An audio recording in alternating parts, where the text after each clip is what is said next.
how excited are you about Wellbeing Fest? I'm very excited because I was one of the speakers at the very first one. I remember that, and how exciting that was, because that was the beginning of something that has continued to grow and thrive over the years. And so excited and honored that they've invited me back. Yeah, no, it's wonderful. It's wonderful. Yeah. Jen was telling me that it's 6 years now since you first connected with her. So, Yes. so that's fantastic.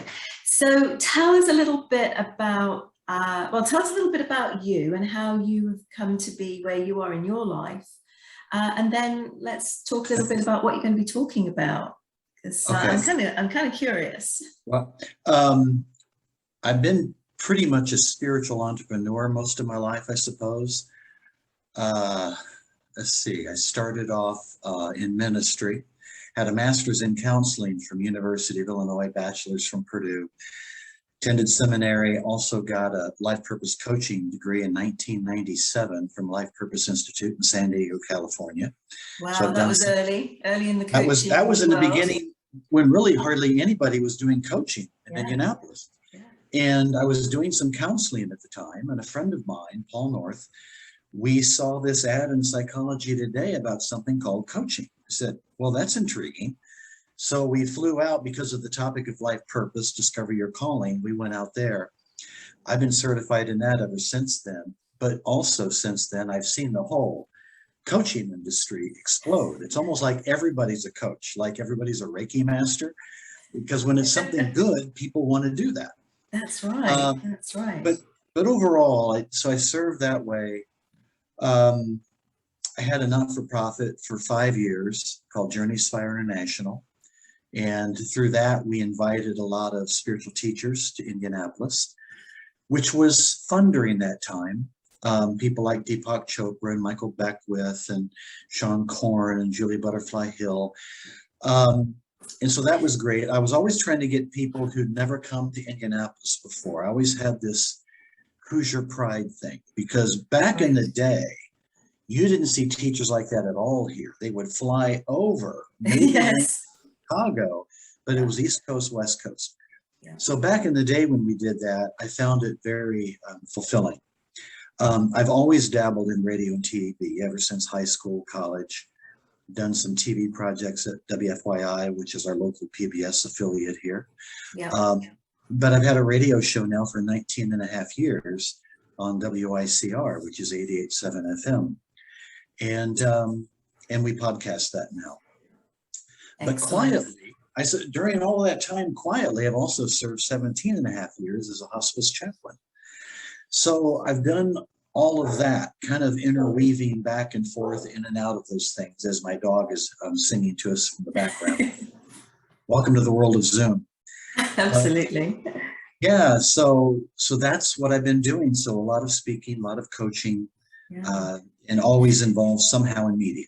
There you go. Yeah, I think that's great. I mean, the fact that you were looking at bringing such big names to Indy is exciting in itself, I think. And the fact that you've been going so long and now it's going into podcasting, I mean, that's talk about kind of keeping up with technology as we go. And now, of course, we're doing this Zoom. So that's even better. Just so you know, I've been living here in Indy for 13 years now. So I know what you mean about the Hoosier pride. We're proud to be here. So, and where are you from originally? So originally from England. Yeah. So I moved here 2008 with my husband, and we love it here. We really do. It's a big change going from England to Indianapolis, Indiana. Oh yes, absolutely is. And I think England now isn't the same England that we left all those years ago. And in fact, we've been here longer than we've had our family home. But less about me. I just wanted to let you know that you're not speaking to me from England. So I just wanted to clarify that. So what are you going to be speaking about at Wellbeing Fest? I think it's going to be a bit of a challenging topic from what we've said before, but can you just frame that for me? Yeah, it could be. Back in the early 2000s, I was doing keynotes around the Midwest. That kind of fell in my lap, actually through doing speaking from hospice. So that opened up into keynotes at conferences. And one of my more popular talks as a keynote and then also as a workshop was something at the time I called Circle of Life, What the Dying Teach Us About Living. Mm. People were intrigued by that because everybody has experienced death in some way, a loved one, family member, what have you. And at that time, you were beginning to see a lot of books crank out. Over the years, you've had the Tuesdays with Maury. You've had Tim McGraw's song, Live Like You're Dying, which won Grammy for Best Song of the Year. Anita Morjani, Dying to Be Me, on and on and on. So in all the stuff that I have done that I've kind of rattled off to you earlier, if I'm at a party or if I'm at a fellowship meeting, like at a church or something afterwards, people would say, oh, that's great. And then they'd hear about hospice and they'd say, well, tell me more about that. And I was always floored by that. It's like, okay, they didn't ask about the radio show or anything else, or that they asked about hospice, because to me, that work has been so real and authentic. It's easy when you bring teachers in, it's easy for some of them to believe in their press clippings. So you do have a lot of ego kind of like oozing around everywhere. And after a while, I got kind of tired of that. With hospice, you're with people at their most vulnerable. Yeah. So the talk, which I pitched to the committee, is based out of something that I've teached on before. I think the working title now, it's the same kind of message. Stories have changed, but maybe the art of living in the light of death, because I found that of all the people that I've met, all the people I've interviewed, all the workshops I've attended, like so many others, the thing that taught me more about living fully and about loving deeply were the hospice patients that I served. And it was about maybe 3 years into this work that really hit me hard. And so ever since then, I've been writing out some of the stories of the people I served and gaining more insights, talking to other people, authors, death educators and such. Research that's going on, proving in University of Virginia, University, I believe, of London, I think that's what it is, some others, that as we begin to embrace our mortality, as we begin to meditate, the Buddhists have been teaching this for thousands of years, death meditation, it has a way of sort of rewiring our brain. And we start realizing about impermanence, which is a beautiful word. I really embraced it through my Buddhist connections, that all I have is now. We live consciously or unconsciously as if we have forever, but we don't. And I have known so many people, you probably too, Tina, people perhaps younger than you, friends, coworkers that have passed. And every time that happens, I stop and I reflect and I say, wow, why them? Why not me? That teaching begins to get transferred from my head, which is knowledge, down to my heart, which is illumination. So what I'll be doing in the time that I have, as far as the keynote, is really talking a lot about how love calls us. As a matter of fact, I've said that sentence before. Love calls you to make death your constant companion, because the awareness of death helps us heal old wounds, refines our purpose, and we lead a more fearless and authentic life. And I find that is the most powerful teaching, that death is probably our greatest teacher. Yeah, I think you're right there, that it kind of brings us to the present moment, doesn't it? Because I mean, I've had quite a lot of loss in my life when I think of it.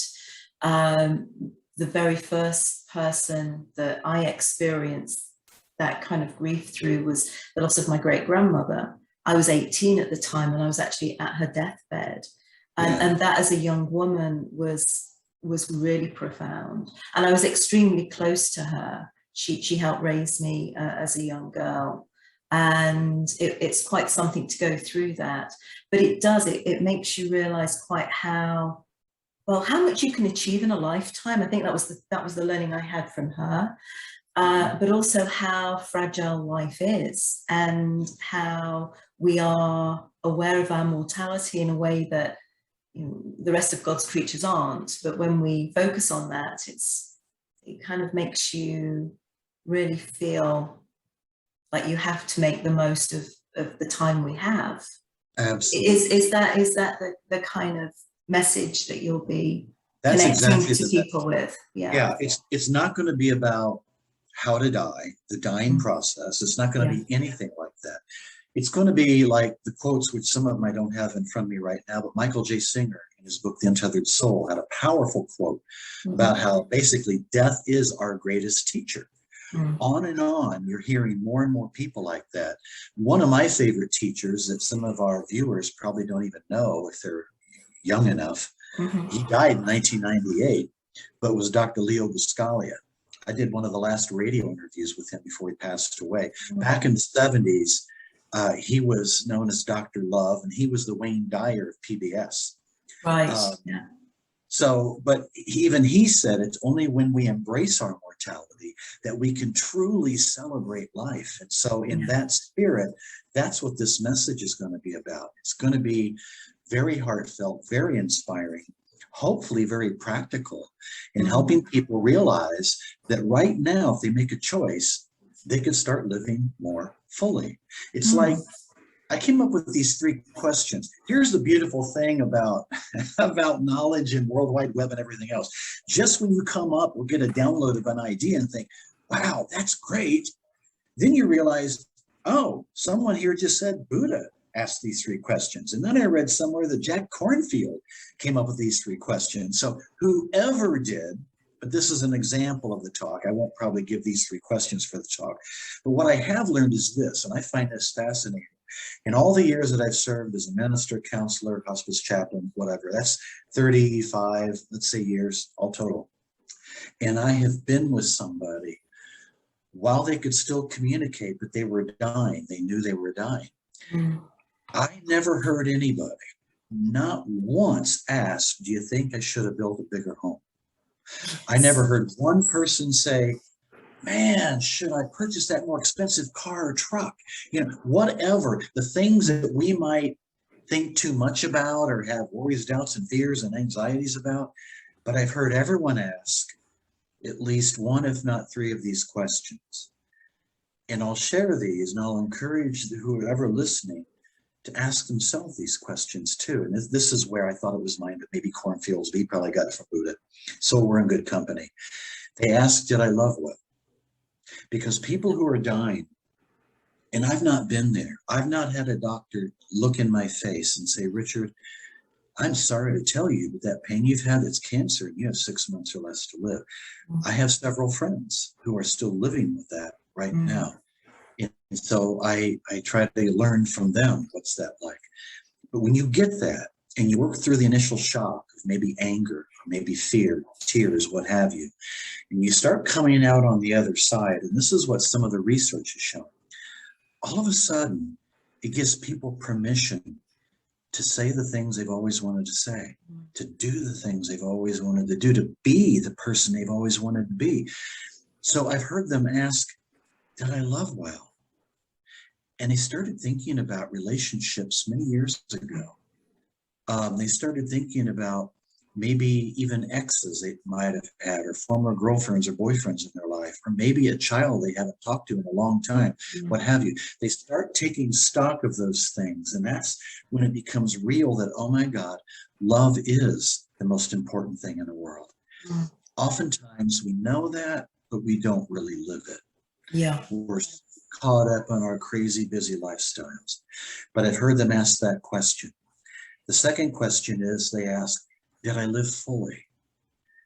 A lot of people die tired, die worn out. I had a dear friend that I met when I started in hospice. I was older than him, but I was much younger. 2 years ago, he climbed the corporate ladder. He was in marketing, became executive vice president of a national hospice company, lived in Dallas, Texas, he and his wife and wonderful daughter. She was getting ready to go to college at SMU on a volleyball scholarship. I'll just say his first name, Jeff. And he had some investors, and he ended up buying a hospice company in Arizona. knowing him, he was driven. People loved that about him. He also loved his family, but he was driven. Didn't really take that much time to kind of smell the roses. What happened was I got a call from my friend here locally who stayed in touch with him, and she said, "Did you hear Jeff died?" I said, "What?" I said, "No, how?" He said, "Well, he's only 50. They found him dead in a hotel room. It was either a heart attack or an aneurysm." And that hit me.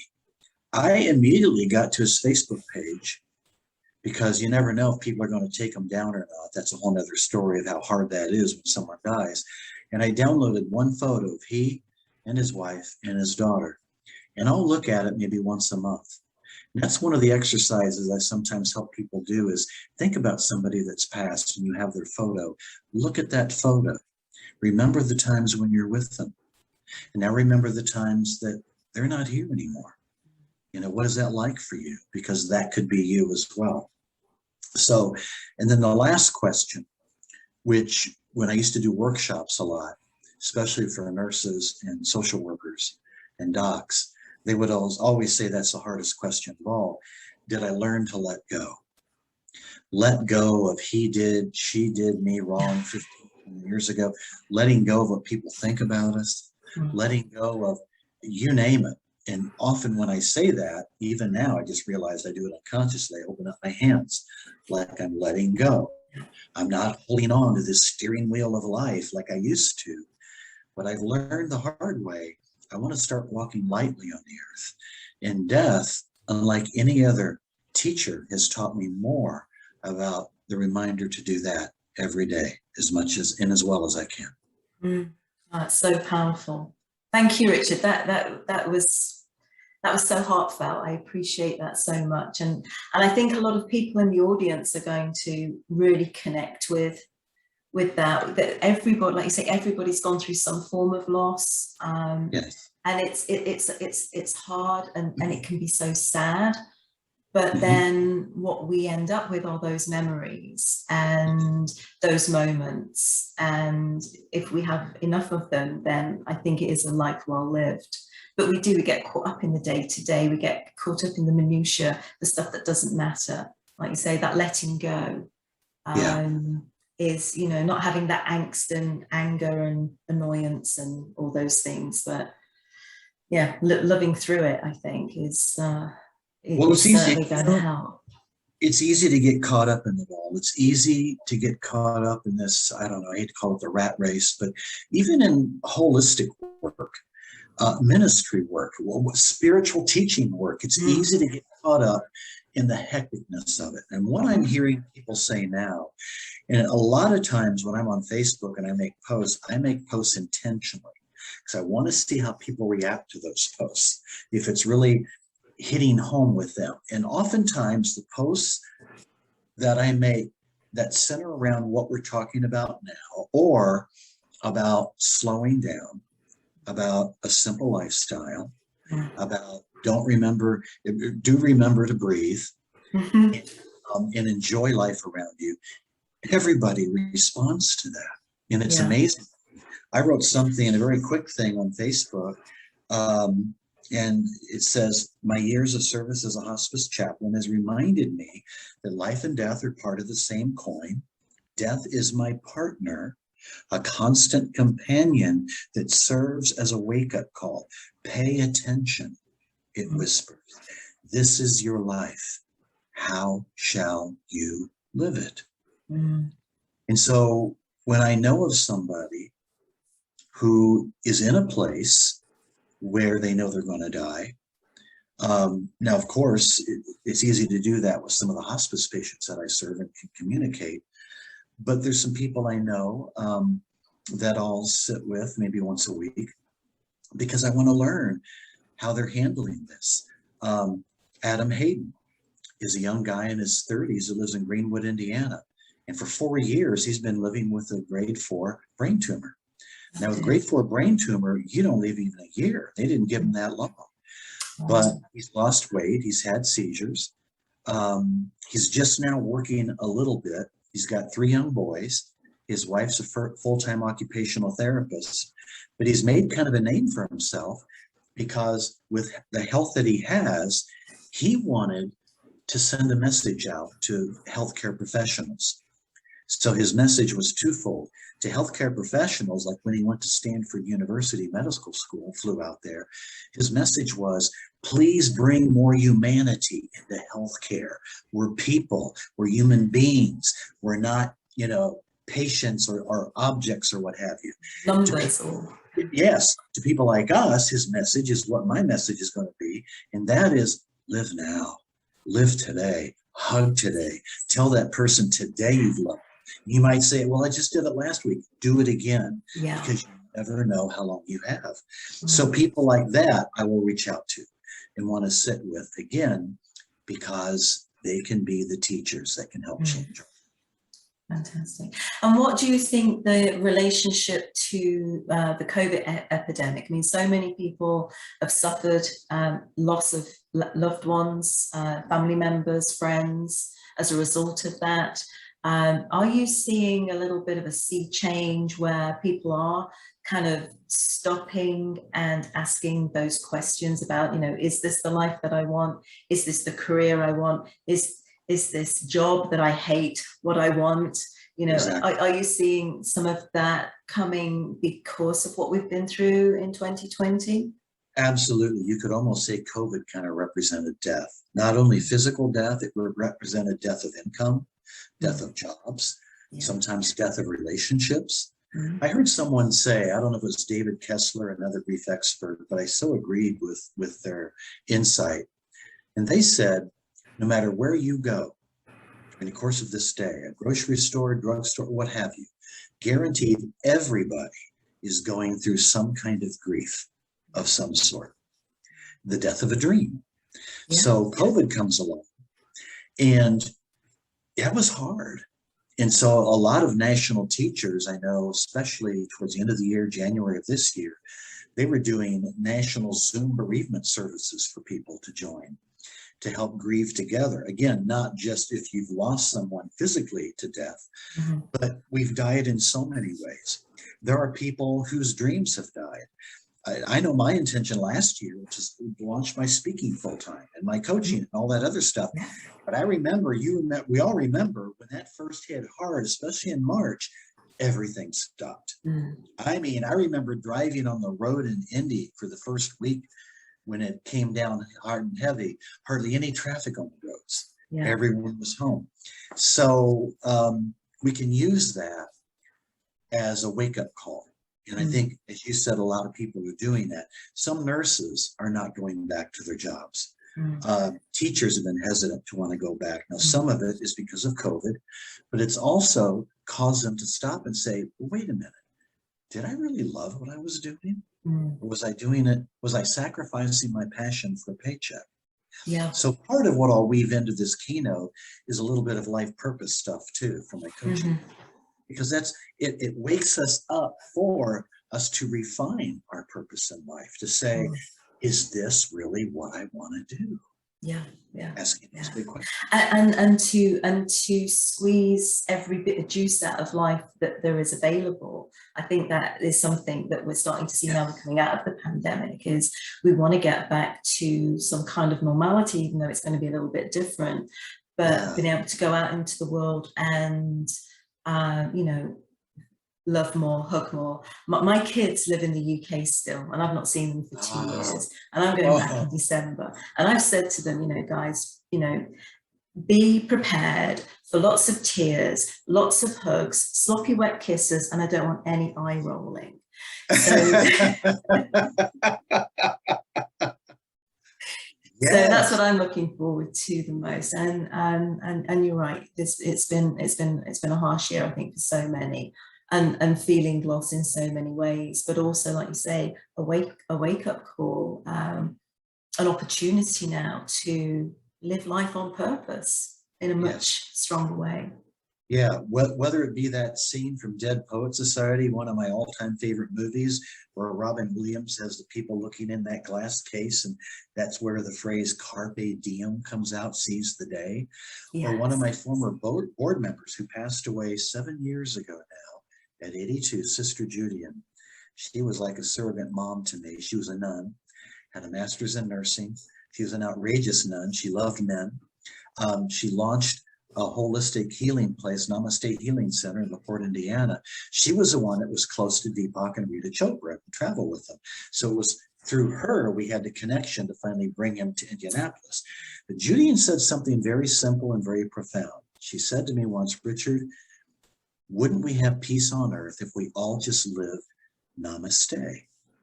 That spark of divinity that lives in me recognizes and honors that spark of divinity that lives in you. That's almost a cousin to kind of what we're talking about now. I'm meeting you now for the first time. I think we might have talked on the phone once, but mostly it's been through emails. Yeah. Well, I don't know if we're going to meet again.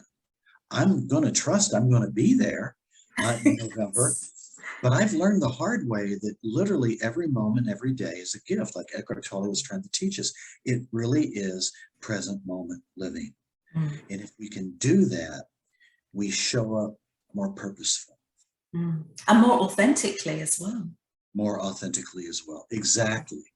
Because we're not trying to impress anybody anymore. That's right. We realize we're all perfect in our imperfections. That's right. And that's a great line. That's right. Just be us. Just be you. Yeah. Oh, thank you, Richard. So looking forward to meeting you and hearing this keynote. Thank you for talking to me today.